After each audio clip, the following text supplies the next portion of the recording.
to the YouTube channel of the Miracle of Men. My name is Mba David Okechukwu, and today we have something explosive. Believe me when I say explosive, seeing that this year is kick-started, is new, is fresh. And by the way, Happy New Year to you, and I wish you all the best. So I believe that in this new year, most of us may have set goals, put out plans, and then have resolutions in which we choose to have achieved at the end of the year. So it is quite expedient that we do this video on how to set and achieve profitable goals, because most persons, I believe, may have had the experiences when they set goals, make out plans, do resolutions that at the end of the year they did not achieve. Some persons forget their goals, forget their resolutions or their plans midway the year, and even some have forgotten it today. So I believe that it is quite expedient, and the tips will be given to you on how to set goals and how to achieve those goals profitably in this year 2023 will be very important and useful. So let's jump right into the video, okay?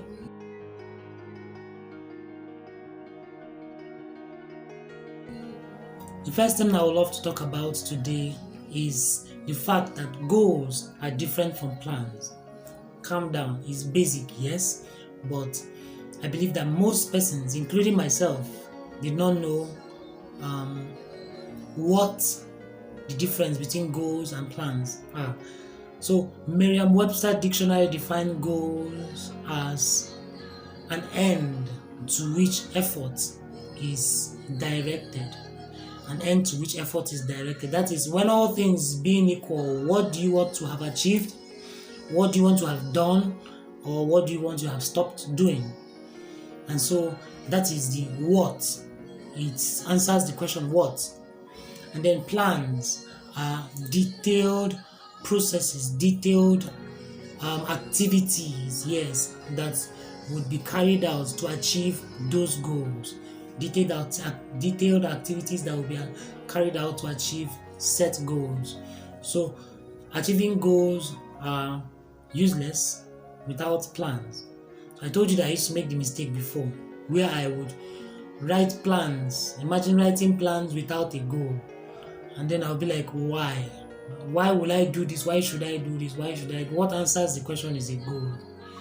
And then all of us will agree with me that there's this good feeling, this positive feeling we get from being organized, from being orderly, especially when we've set and have achieved some certain tasks we've put our hands to do. So the first tip on how to set and achieve profitable goals in this year 2023 is set goals that are reasonable. Now, life is too hard for us to be making it more complicated. You don't have to set a goal that is too big, that would overwhelm you and make you not to stand up, to not want to even try. Let your goals not be too big to overwhelm you, neither should they be too small to motivate you. There are some goals you will set that blood will not even run in your vein. So goals should be reasonable. And I believe that this is important because there's a medical side to it that I would love to share with us.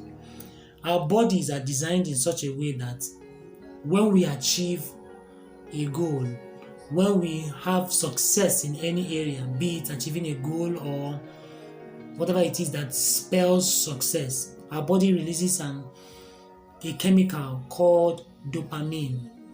Another name they call it is feel-good neurotransmitters. Yes, feel-good neurotransmitters. And just as the name implies, it makes you to feel good anytime you achieve a goal.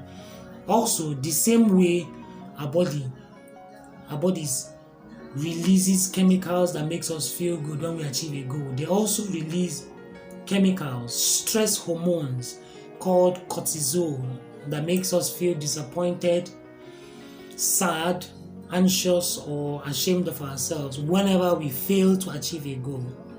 But the tip there is that whenever we achieve a huge goal, our body releases dopamine.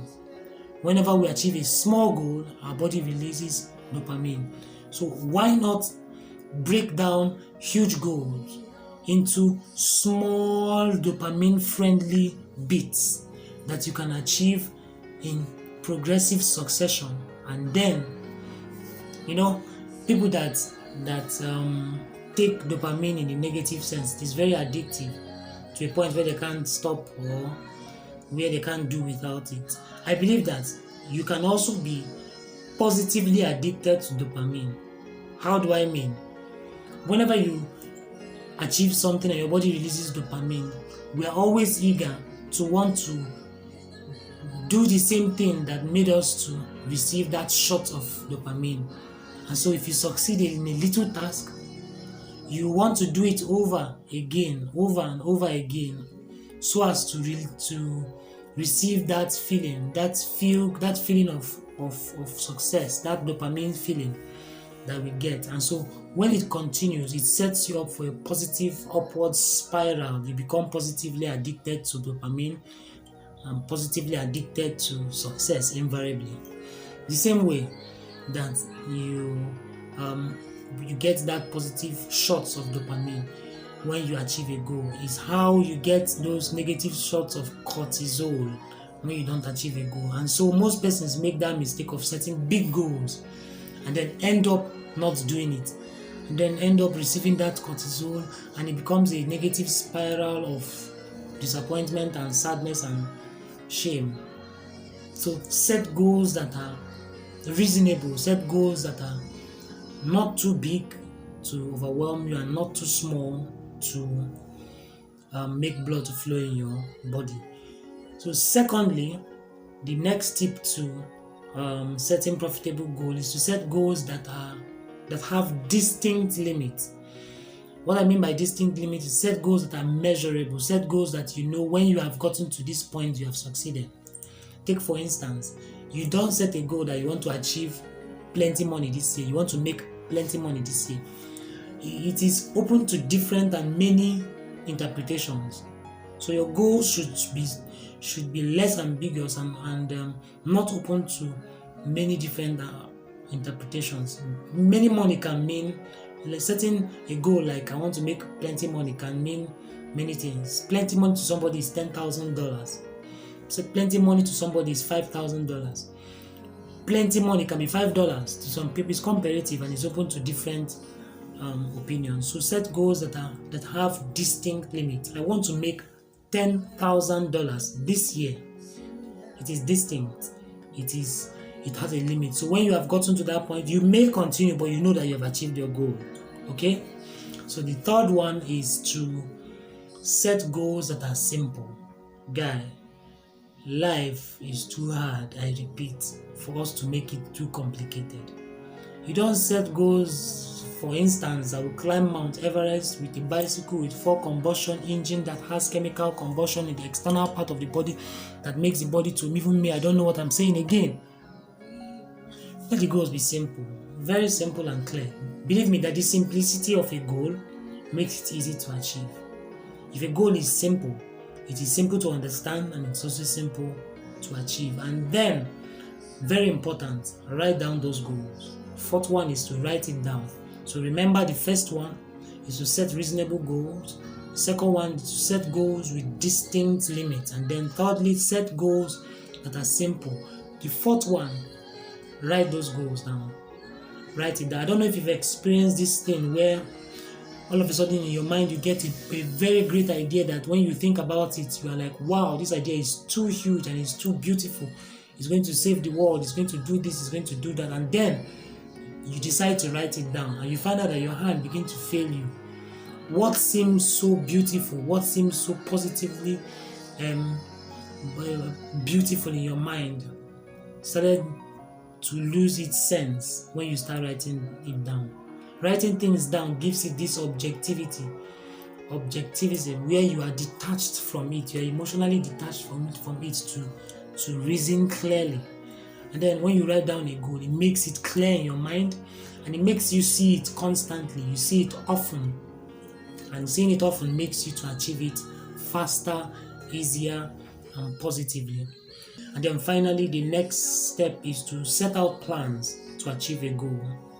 If you don't set out plan to achieve a goal, you are only having a dream. Anything can just happen in between to push you different places. If you don't have a definite plan on how to get to where you want to get to, anybody can tell you, hey, let's follow here, let's follow here, let's follow here, let's follow here. And sometimes you may not end up at the destination you choose to achieve. So write it down and then set out your plans. Also, in setting out your plans, personally, I choose to set out my plans in successions of quarterly, monthly, weekly, daily. Any plan that has not gone down to daily things you do daily in achieving them may not have reached its fullest potential. So to set out plan to achieve a goal, you must have brought it down to a point where it has reached what you do daily to achieve that goal. So let me give an example. And by the way, the example I'm about to give, it may not be applicable to your situation right now, but using these tips, I believe that you can contextualize it in such a way that it will make sense. It will make sense to your own scenario. So let me use an example of, say, setting a goal that I want to read 24 books this year. In 2023, I want to read 24 books. So first of all, the goal is reasonable. It is not too huge. I didn't say I want to read 120 books in this year. Now, reading 120 books can be achieved if you have set out the year 2023 for reading of books. There are no other achievements that will take your time, your effort, and your money. You can achieve that. But if you have other things you want to achieve other than reading books, then I think that may not be too reasonable for you to. So I said 24 books. It's reasonable and it's achievable. Then the next one was to set limits, distinct limits. It is not ambiguous. I'm going to read many books.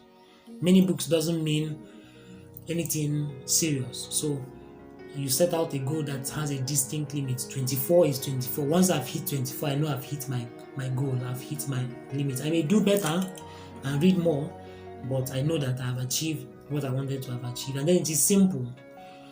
Obviously, it's simple. I want to read 24 books. So the next one, I write it down, obviously.